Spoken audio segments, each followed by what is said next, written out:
ಕನ್ನಡಿಗ channel ವೈಟಿಯಿಂದ doctor S S Tallur ಮಾಡುವ ವಂದನೆಗಳು. ಸ್ನೇಹಿತರೆ, ತಮ್ಮೆಲ್ಲರಿಗೂ ಸ್ವಾಗತ.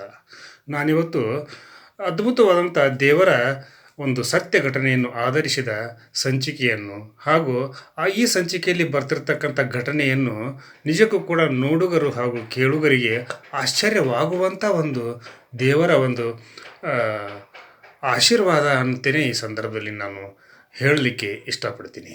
ಯಾಕಂದ್ರೆ ಜಗತ್ತಿನಲ್ಲಿ ಎಂತೆಂಥ ಘಟನೆಗಳು ಆಗ್ತವೆ ಅನ್ನೋದಕ್ಕೆ ನಿದರ್ಶನ ಈ ಒಂದು ಘಟನೆ. ಈ ಘಟನೆಯಿಂದ ನಾವೆಲ್ಲರೂ ಅರ್ಥ ಮಾಡ್ಕೊಳ್ಬೇಕಾದದ್ದು ಏನಂದರೆ, ನಿಜಕ್ಕೂ ಕೂಡ ದೇವರು ನಮ್ಮ ನಡುವೆ ಈಗಲೂ ಕೂಡ ಇದ್ದಾನೆ. ಆ ದೇವರ ಆಶೀರ್ವಾದ ಹಾಗೂ ಅನುಗ್ರಹದಿಂದ ಮಾತ್ರ ನಾವು ಈ ಒಂದು ಭೂಮಿಯಲ್ಲಿ ಬದುಕಲಿಕ್ಕೆ ಸಾಧ್ಯವಾಗಿದೆ ಅನ್ನೋದಕ್ಕೆ ನಿದರ್ಶನ ಈ ಘಟನೆ. ಈ ಘಟನೆಯಿಂದ ಪ್ರತಿಯೊಬ್ಬರೂ ಕೂಡ, ನಾಸ್ತಿಕರು ಕೂಡ ಆಸ್ತಿಕರಾಗಿ ದೇವರ ಒಂದು ಮೊರೆ ಹೋಗುವುದರಲ್ಲಿ ಸಂದೇಹವಿಲ್ಲ ಅನ್ನುವಂಥ ಭಾವನೆಯೂ ಕೂಡ ನನ್ನಲ್ಲಿ ಉಂಟಾಗ್ತಾ ಇದೆ. ಯಾಕಂದರೆ ನಿಜಕ್ಕೂ ಕೂಡ ದೇವರು ಇದ್ದಾನೆಯೇ ಅನ್ನುವ ಒಂದು ಪ್ರಶ್ನೆಯನ್ನು ಮಾಡುವಂಥವರಿಗೆ ಈ ಘಟನೆ, ಈ ಒಂದು ಸಂದರ್ಭ, ಸನ್ನಿವೇಶ ನಿಜಕ್ಕೂ ಕೂಡ ಸಾಕ್ಷಿ ಅನ್ನೋದಕ್ಕೆ ಒಂದು ಉದಾಹರಣೆ ಈ ಒಂದು ಸಂಚಿಕೆ. ಈಗ ನಮ್ಮ ನಡುವೆ ಆ ದೇವರು ಇಲ್ಲದೇ ಇದ್ದರೂ ಕೂಡ, ನಮ್ಮ ಕಣ್ಣಿಗೆ ಕಾಣದೇ ಇದ್ದರೂ ಕೂಡ ಅಗೋಚರವಾದ ಶಕ್ತಿಯೊಂದು ಮಾತ್ರ ನಮ್ಮ ನಡುವೆ ಇದೆ. ಅದೇ ನಮ್ಮನ್ನು ಪೋಷಿಸ್ತಾ ಇದೆ, ಅನುಗ್ರಹಿಸ್ತಾ ಇದೆ, ನಮ್ಮನ್ನು ಕಾಪಾಡ್ತಾ ಇದೆ ಅನ್ನೋದಕ್ಕೆ ಸಾಕ್ಷಿ ನಮ್ಮ ಜೀವನದಲ್ಲಿ, ನಮ್ಮ ಪ್ರತಿಯೊಬ್ಬರ ಅನುಭವದಲ್ಲಿ ಪ್ರತಿಯೊಬ್ಬರಿಗೂ ಕೂಡ ಬಂದಿರಲಿಕ್ಕೆ ಸಾಕು. ಹೀಗಿರುವಾಗ ಯಾರನ್ನೇ ಕೇಳಿ, ಏನನ್ನೇ ಮಾಡಿ ನೀವು ದೇವರ ಮೇಲೆ ನಮಗೆ ಒಂದು ವಿಶ್ವಾಸ, ಒಂದು ಭಕ್ತಿ, ಅವನ ಮೇಲೆ ಒಂದು ಶ್ರದ್ಧೆ ಅನ್ನೋದು ತಂದರೆ, ಆ ಒಬ್ಬ ದೇವತೆಗಳು ನಮ್ಮ ಒಂದು ಕಷ್ಟ ಕಾರ್ಪಣ್ಯಕ್ಕೆ ಹಾಗೂ ನಮ್ಮ ಎಲ್ಲ ಬೇಕು ಬೇಡುಗಳನ್ನು ವಿಚಾರಿಸಲಿಕ್ಕಾಗಿ ಅವರು ನಮ್ಮ ಜೊತೆಗೆ ಇರ್ತಾರೆ ಅನ್ನೋದಕ್ಕೆ ಸಾಕ್ಷಿ ಅನ್ನುವಂಥ ಒಂದು ಘಟನೆ ನಿಜಕ್ಕೂ ಕೂಡ ನಮ್ಮ ಕರ್ನಾಟಕದ ಬೆಳಗಾವಿ ಜಿಲ್ಲೆಯಲ್ಲೇ ನಡೆದಿರ್ತಕ್ಕಂಥ ಈ ಘಟನೆಯನ್ನು ಪ್ರತಿಯೊಬ್ಬರೂ ಕೂಡ ನೀವು ನೋಡ್ರಿ. ಯಾಕಂದರೆ ನಿಮಗೂ ಕೂಡ, ನಿಮ್ಮ ಊರಿನಲ್ಲಿಯೂ ಕೂಡ ಇಂಥ ಅಲ್ಲೊಂದು ಇಲ್ಲೊಂದು ಘಟನೆಗಳು ನಡೆದಿರಬಹುದು. ಆ ಘಟನೆಗಳನ್ನು ಮೆಲುಕು ಹಾಕಿದಾಗ ಆ ಒಬ್ಬ ಘಟನೆಗೆ ಕಾರಣರಾಗಿರ್ತಕ್ಕಂಥ ಕುಟುಂಬ, ಆ ಒಬ್ಬ ಮಹಿಳೆ ಅಥವಾ ಪುರುಷ ಯಾವ ರೀತಿ ತನ್ನನ್ನು ತಾನು ದೇವರ ಮೇಲೆ ಶ್ರದ್ಧೆ ಭಕ್ತಿಯಿಂದ ನಡ್ಕೊಂಡಿರ್ತಾನೋ ಅವೆಲ್ಲವೂ ಕೂಡ ಕೌಂಟ್ ಆಗ್ತವೆ ಅನ್ನೋದಕ್ಕೆ ನಾನು ಉದಾಹರಣೆಯನ್ನು ಕೊಡಬಲ್ಲೆ.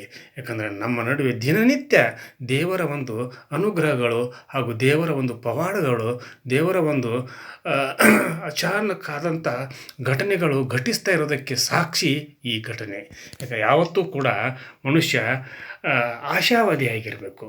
ಯಾಕಂದರೆ ನಮ್ಮ ನಡುವೆ ಎಷ್ಟೇ ಒಂದು ಕಷ್ಟಗಳು ಬರಲಿ, ಎಷ್ಟೇ ಒಂದು ತೊಂದರೆಗಳು ಉಂಟಾಗಲಿ, ಆ ತೊಂದರೆಗಳಿಗೆ ನಾವು ಧೃತಿಗೆಡದೆ ದೇವರ ಅನುಗ್ರಹ ನಮ್ಮ ಮೇಲೆ ಇರಲಿ, ದೇವರೇ ನೀವೇ ನಮ್ಮನ್ನು ಕಾಪಾಡ್ರಿ ಅನ್ನುವಂಥ ಒಂದು ಅಚಲವಾದ ಶಕ್ತಿ ಹಾಗೂ ಭಕ್ತಿಯಿಂದ ನಾವು ಆ ದೇವರಿಗೆ ನಮ್ಮನ್ನು ನಾವು ಅರ್ಪಿಸಿಕೊಂಡರೆ, ಆ ದೇವತೆಗಳು ನಮ್ಮನ್ನು ಯಾವುದೇ ಕಾರಣಕ್ಕೂ ಕೂಡ ಕೈ ಬಿಡೋದಿಲ್ಲ ಅನ್ನೋದಕ್ಕೆ ಸಾಕ್ಷಿ ಈ ಒಂದು ಸಂಚಿಕೆಯ ಘಟನೆ ಅಂತೇಳಿ ನಾನು ಭಾವಿಸ್ತೀನಿ.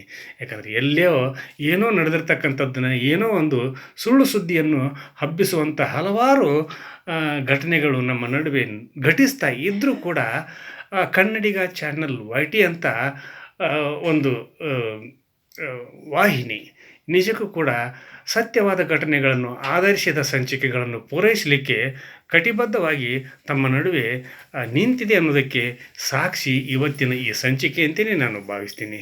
ಯಾಕಂದ್ರೆ ಪ್ರತಿಯೊಬ್ಬರೂ ಕೂಡ ಭೂಮಿ ಮೇಲೆ ಜನಿಸಿದ ಮೇಲೆ ಅವರಿಗೆ ತಮ್ಮದೇ ಆದಂಥ ಒಂದು ಕರ್ತವ್ಯ ಅನ್ನೋದು ಇರ್ತೈತಿ.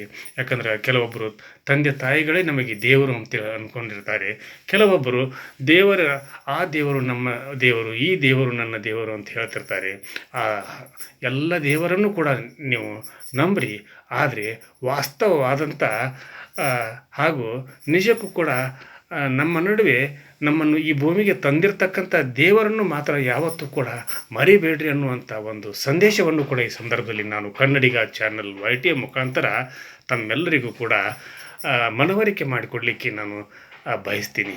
ಯಾಕಂದರೆ ನಾವು ಇವತ್ತು ಈ ಭೂಮಿಯ ಮೇಲೆ ಜನಿಸಿದ ತಕ್ಷಣ ನಮಗೆ ಕಂಡು ಬಂದಂಥ ದೇವರಂದರೆ ನಮಗೆ ತಾಯಿ ಮತ್ತು ತಂದೆ ನಿಜಕ್ಕೂ ಕೂಡ ನಮ್ಮ ಆರಾಧ್ಯ ದೈವ ಅಂಥೇಳಿ ನಾವು ತಿಳ್ಕೊಳ್ಬೇಕು.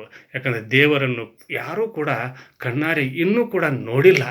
ಆದರೂ ಕೂಡ ನಾವು ನಮ್ಮ ಜೀವನದಲ್ಲಿ ನಮ್ಮನ್ನು ಈ ಭೂಮಿಗೆ ತಂದಿರತಕ್ಕಂಥ ದೇವರು ಅಂತಂದರೆ, ನಮ್ಮ ಕಣ್ಣಿಗೆ ಕಾಣುವಂಥ ದೇವರು ಅಂತಂದರೆ ನಮ್ಮನ್ನು ಹೆತ್ತಂಥ ತಾಯಿ ಮತ್ತು ತಂದೆ ಅನ್ನುವಂಥ ಒಂದು ಭಾವನೆಯನ್ನು ಯಾರು ಉಳ್ಳವರಾಗಿರ್ತಾರೋ ಅವರಿಗೆ ಯಾವತ್ತೂ ಕೂಡ ಕಷ್ಟಗಳು ಬರೋದಿಲ್ಲ, ಅವರಿಗೆ ಯಾವುದೇ ತೊಂದರೆಗಳು ಬರೋದಿಲ್ಲ, ಅವರಿಗೆ ಯಾವುದೇ ಒಂದು ಆ, ಮ್, ಪೀಡೆಗಳು ಅಂಟಿಕೊಳ್ಳೋದಿಲ್ಲ ಅನ್ನೋದಕ್ಕೆ ಸಾಕ್ಷಿಯಾದಂಥ ಘಟನೆಗಳು ನಮ್ಮ ನಡುವೆ ನಡೆದಿರ್ತಾ ಇರ್ತವೆ.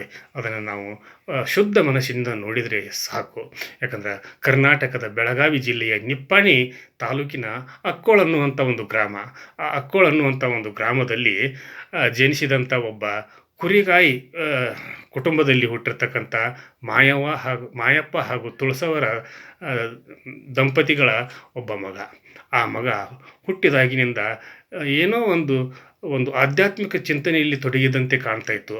ಇವನು ಹುಚ್ಚ ಇರಬಹುದು, ಇವನು ಅರಹುಚ್ಚ ಇರಬಹುದು ಅಂಥೇಳಿ ತಂದೆ ತಾಯಿಗಳು ಹಲವಾರು ದೇವರುಗಳಿಗೆ ಅವನನ್ನು ತೋರಿಸಿದರೂ ಕೂಡ ಅದು ಅವನಿಗೆ ಹುಷಾರಾಗೋದಿಲ್ಲ.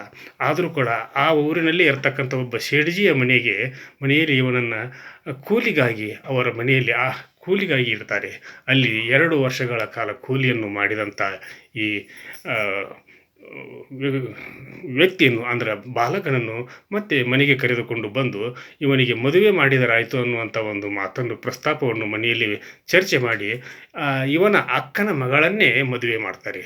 ಅಕ್ಕನ ಮಗಳನ್ನೇ ಮದುವೆ ಮಾಡಿದ ಮೇಲೆ ಸಂಸಾರ ಹಾಗೋ ಹೀಗೋ ನಡೀತೈತಿ. ಯಾಕಂದರೆ ಇವನಿಗೆ ನಿಜಕ್ಕೂ ಕೂಡ ಸಂಸಾರದ ಮೇಲೆ ಪ್ರಜ್ಞೆಯೇ ಇರುವುದಿಲ್ಲ. ಆದರೂ ಹಿರಿಯರ ಒತ್ತಾಯದ ಮೇರೆಗೆ ಸಂಸಾರವನ್ನು ಮಾಡ್ತಾನೆ. ಒಂದು ಹೆಣ್ಣು ಮಗುವಿನ ತಂದೆಯೂ ಕೂಡ ಆಗ್ತಾನೆ. ಹೀಗಿರುವಾಗ ಆ ಮಗು ಕೂಡ ಈ ಒಂದು ಸಮಯದಲ್ಲಿ ಇವರಿಗೆ ಬಾಳಿನಲ್ಲಿ ಬರೋದಿಲ್ಲ. ಆ ಒಂದು ಹೆಣ್ಣು ಮಗು ಹುಟ್ಟಿದ ತಕ್ಷಣ ತೀರ್ಕೊಂಡು ಹೋಗ್ತೈತಿ. ಆಮೇಲೆ ಇವನು ಆಧ್ಯಾತ್ಮಿಕದ ಕಡೆಗೆ ಹೋಗೊಟ್ಟು ಮನೆಯನ್ನು ತೊರಿತಾನೆ. ತನ್ನ ಒಂದು ಕಾಯಕ ವೃತ್ತಿಯಾದಂಥ ಕುರಿಗಳನ್ನು ಕಾಯಲಿಕ್ಕೆ ಪ್ರಾರಂಭ ಮಾಡ್ತಾನೆ. ಸತತವಾಗಿ ಕುರಿಗಳನ್ನು ಕಾಯ್ತಾ ನಾಡಿನಾದ್ಯಂತ ತಿರುಗಿದಾಗ ಪ್ರತಿಯೊಂದು ಊರಿಗೆ ಹೋದಾಗ, ಪ್ರತಿಯೊಂದು ಗುಡಾರವನ್ನು ಅವನು ಸ್ಥಾಪಿಸಿದಾಗ, ಪ್ರತಿಯೊಂದು ಸಮಯದಲ್ಲಿಯೂ ಒಂದೊಂದು ಪವಾಡಗಳನ್ನು ಮಾಡ್ತಾ ಇರತಕ್ಕಂಥ ಪವಾಡಗಳು ನಡೀತವೆ. ಹೀಗಿರುವಾಗ ಒಂದು ಊರಿನಲ್ಲಿ ಹೋಗಿ ಒಂದು ಬಿಡಾರವನ್ನು ನೆಟ್ಟು ಅಲ್ಲಿ ವಾಸಿಸ್ತಾ ಇರಬೇಕಾದ್ರೆ ಆ ಊರಿನ ಶ್ರೀಮಂತರ ಮನೆತನದ ಒಬ್ಬ ಸೊಸೆಗೆ ಅವಳು ಹೊಟ್ಟೆಯಲ್ಲಿ ಮಗು ಗೋಚರವಾಗ್ತೈತಿ. ಆಮೇಲೆ ಅವಳು ಬಸುರಿ ಆಗಿರ್ತಾಳೆ. ಆದರೂ ಕೂಡ 9 ತಿಂಗಳು ಆದರೂ ಕೂಡ ಆ ತಾಯಿಗೆ ಮಗು ಜನಿಸಿರೋದಿಲ್ಲ. ಹೀಗಿರುವಾಗ ಅವಳ ಮನೆಯ ಹಿರಿಯರು ಅಂದರೆ ಅತ್ತೆ, ಮಾವ, ಗಂಡ ಹಾಗೂ ಮೈದುನ ಮತ್ತೊಂದು ಮದುವೆ ಮಾಡಲಿಕ್ಕೆ ಈ ಒಬ್ಬ ಮಹಿಳೆಯ ಗಂಡನಿಗೆ ಪ್ರಚೋದನೆ ಮಾಡ್ತಾರೆ. ಈ ವಿಷಯ ಅವರಿಗೆ ಅವಳಿಗೆ ತಿಳಿದಾಗ ಅಂದ್ರೆ ಆ ಬಸುರಿಯಾದಂಥ ಮಾಯವ ಅವಳ ಹೆಸರು. ಅವಳಿಗೆ ತಿಳಿದಾಗ ಅವಳು ಚಂಚಲ ಚಿತ್ತಳಾಗ್ತಾಳೆ. ಹಾಗೂ ಹೀಗೂ ಮಾಡಿ ಎಲ್ಲರೂ ಕೂಡ ಬಾಳು ಮಾಮ ಅಂಥೇಳಿ ಈ ಒಂದು ಕಥಾನಕದ ದೇವರು ಬಾಳು ಮಾಮರ ಹತ್ರ ಬರ್ತಾರೆ. ಬಂದು ಮೊರೆ ಹೋದಾಗ ಅವರ ಅತ್ತೆ, ಮಾವ ಹಾಗೂ ಉಳಿದವರು ಯಾರೂ ಕೂಡ ಬಾಳು ಮಾಮನ ನಂಬೋದಿಲ್ಲ. ಆದರೆ ಮಾಯವ ಆ ಸಮಯದಲ್ಲಿ ಬಾಳು ಮಾಮನ ಆರಾಧಿಸ್ತಾಳೆ, ಪೂಜಿಸ್ತಾಳೆ. ಅವನ ಮೇಲೆ ಅಚಲವಾದ ಭಕ್ತಿಯನ್ನು ಕೂಡ ಇಟ್ಟುಕೊಂಡು ನಾನು ಇಲ್ಲೇ ಇರ್ತೀನಿ ಅಂತೇಳಿ ಅವಳು ಶಪಥ ಮಾಡಿ ಅಲ್ಲೇ ಉಳಿದಾಗ ಸತತ 27 ತಿಂಗಳ ತರುವಾಯ ಆ ಒಬ್ಬ ಬಸುರಿ ಹೆಣ್ಣು ಮಗಳಿಗೆ ಗಂಡು ಮಗುವಾಗಿ ಗಂಡು ಜನಿಸ್ತೈತಿ. ಈ ಸಂದರ್ಭದಲ್ಲಿ ಆ ಕುಟುಂಬದ ಪ್ರತಿಯೊಬ್ಬರು ಕೂಡ ಸಂಭ್ರಮ ಪಡ್ತಾರೆ, ಬಾಳು ಮಾಮರ ಅನುಯಾಯಿಗಳಾಗ್ತಾರೆ.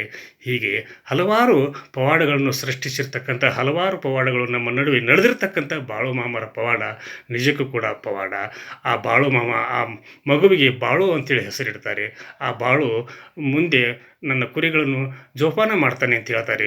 ಬಾಳು ಮಾಮನ ಕುರಿಗಳನ್ನು ಕಾಯುವ ಸಂದರ್ಭದಲ್ಲಿ ಕುರಿಗಳನ್ನು ಕಾಯಲಿಕ್ಕೆ, ಅವುಗಳ ಒಂದು ರಕ್ಷಣೆ ಮಾಡಲಿಕ್ಕೆ ಪಂಡರಾಪುರದ ವಿಠ್ಠಲನೇ ಇರ್ತಾನೆ ಅನ್ನುವಂಥ ಒಂದು ಮಾತನ್ನು ಈ ಸಂದರ್ಭದಲ್ಲಿ ಬಾಳು ಮಾಮರೇ ಹೇಳಿದ್ದಾರೆ.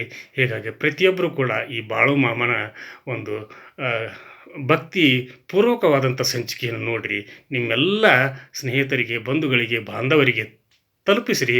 ಆಮೇಲೆ ಬಾಳು ಮಾಮ ಹುಟ್ಟಿದ್ದು ಬೆಳಗಾವಿ ಜಿಲ್ಲೆಯ ಅಥಣಿ ತಾಲೂಕಿನ ಅಕ್ಕೋಳದಲ್ಲಿ ಆದರೂ ಕೂಡ ಅವರ ಒಂದು